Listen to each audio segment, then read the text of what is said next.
In this video we're going to look at the equations of motion. We'll build on this next time in projectile motion, where these problems can get a little bit more complicated. These equations are the ones that you need to be familiar with using. You do not need to be able to recall these equations. You just need to be able to use them and know where to find them.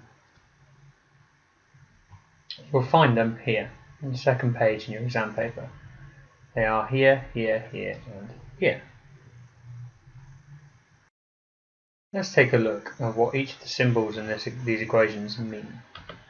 S is displacement. This is just a distance, but in a given direction.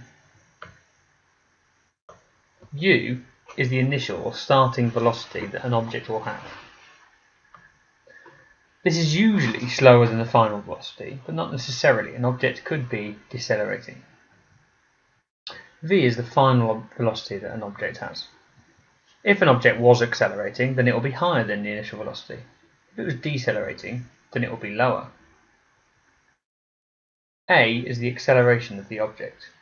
If the value for acceleration is positive, then that means it's accelerating.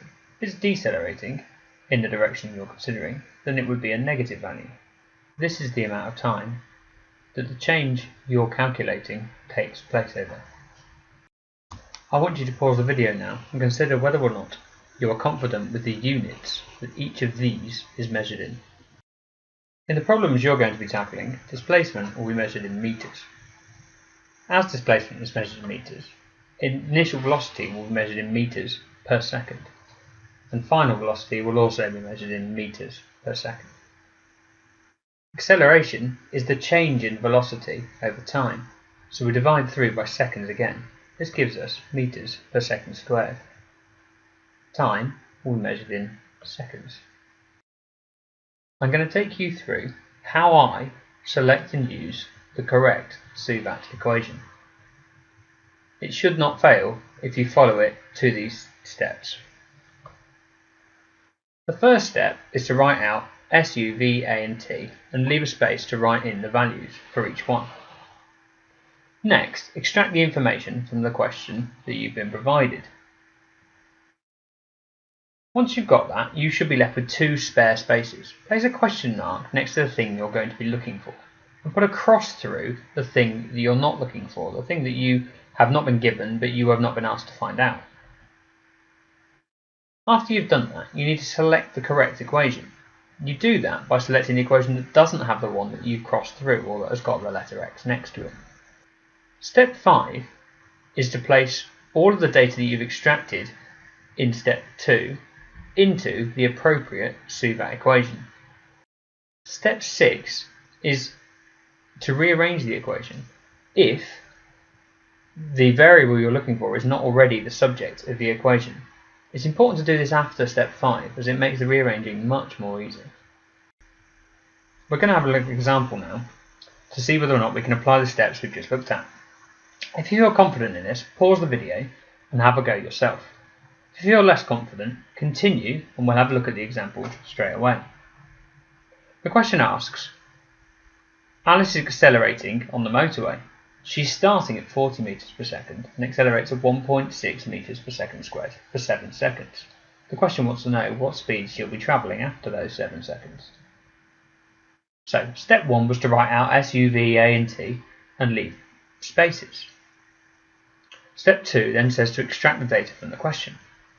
Well, the initial velocity was 40 meters per second, and she's accelerating for 1.6 meters per second squared, and she does this for 7 seconds. This is the data from the question. It doesn't ask us for, and we don't need to find out, the distance she travels in this time. We do want to know what her final velocity is, so we'll put a question mark next to that one. What we need to do now is get the equation sheet and find out which equation we want to use. We're going to select the equation that has not got the letter with the X next to it. So there's an X next to the S. We need to select the equation without an S in it. That's this one. V equals U plus AT. All we do now is write out the equation and follow step 5, which is to substitute in the data that we collected. Substituting 4 for U, 1.6 for A and 7 for T. v is already the subject of the equation, so you just use your calculator. You would find that v was equal to 51.2 meters per second. Okay, you've seen how this works. If you had a go at this yourself and you got that one right, and you feel confident, you'll find more questions linked to the video. Go and try them out now.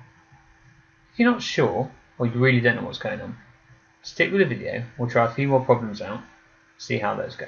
Here we have two more problems that you can try out to test your understanding of how to use SUVAT equations. What I'd like you to do is pause the video now and have an attempt at both of these questions. We'll then go through the problems in a second. Let's look at the first problem. A plane touches down at the runway at 30 meters per second and then decelerates. It's going to slow down at 7.14 meters per second squared until it stops after 4.2 seconds. The question wants to know, how long will the runway be? So, what do we know? We know that the initial velocity was 30 meters per second. We know that it accelerates at 7.14 meters per second squared. However, it's slowing down, so the acceleration is negative. We know that the amount of time it took was 4.2 seconds. This leaves us at step 3. We want to know s. Now, you will notice in the question it does actually tell you that it stops, which means its final velocity was 0. For now, we're going to assume that we don't know that information, and we're going to put the question mark there. Get the equation sheet up again. Let's look for the equation without a v in it. That's this one. S equals ut plus a half at squared. S is already the subject of the equation. We're not going to need step 6 here. All we do is write out the equation we're going to use and substitute in the information. As you can see there, this comes out with a number of s equaling 63 meters. Is that what you found? As you'll notice, we've actually got all the information other than s. As such, we could actually use any of the 4 equations. I'm going to go through it for one more method. In the second method, this is the information that we're going to be using. I'm going to assume we don't know a. As such, I'm going to select the equation without a in it, and that is s equals u plus v over 2 times 5t. It's important to make sure you get brackets the right way round when you calculate this one. S is the subject of the equation again.